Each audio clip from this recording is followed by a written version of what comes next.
अगदी जलद व अचूक बातम्यांसाठी पाहत रहा महामीडिया 24 सदैव तत्पर। उरुळी जिल्हा परिषद मतदारसंघात महाविकास आघाडीचे उमेदवार राहुल राजीव आवळे हे माजी आमदार राजीव आवळे यांचे सुपुत्र आहेत, तर महायुतीचे उमेदवार सुहास लालासाहेब राजमाने हे आमदार अशोकराव माने यांचे स्वीय सहाय्यक असून हे दोन दिग्गज उमेदवार निवडणूक रिंगणामध्ये होते। या दोन राजकीय वारसदार असणाऱ्या दिग्गजांमुळे या मतदारसंघामध्ये हाय व्होल्टेज लढत पाहायला मिळाली।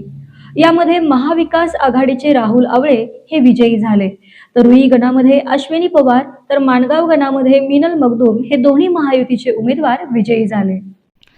नव्याने रचना झालेल्या रुई जिल्हा परिषद मतदारसंघ हा अनुसूचित जातीसाठी राखीव असल्याने आरक्षण जाहीर झाल्यापासूनच या मतदारसंघात अनेक दिग्गज उमेदवार येणार याची मोठी चर्चा होती। त्यानुसार महाविकास आघाडीकडून राहुल आवळे तर महायुतीकडून सुहास राजमाने हे दोन मातब्बर उमेदवार आमने होते। या हाय व्होल्टेज लढतीत महाविकास आघाडीचे उमेदवार राहुल आवळे हे 131 मतांनी विजयी झाले, तर महायुतीचे उमेदवार सुहास राजमाने यांचा पराभव झाला। रुई गणामध्ये महायुतीचे उमेदवार अश्विनी पवार तर महाविकास आघाडीचे उमेदवार वेदिका आवटे यांच्यात मोठी लढत झाली। यामध्ये महायुतीचे अश्विनी पवार या 450 मताधिक्यांनी विजयी झाल्या। माणगाव गणात महायुतीच्या उमेदवार मिनल मगदूम व महाविकास आघाडीचे रोहिणी अदान्ना यांच्यामध्ये लढत होऊन मिनल मगदूम या 2360 इतक्या मताधिक्यांनी एकतर्फी विजयी झाल्या। दोन्ही गणात महायुतीचे उमेदवार विजयी झाले।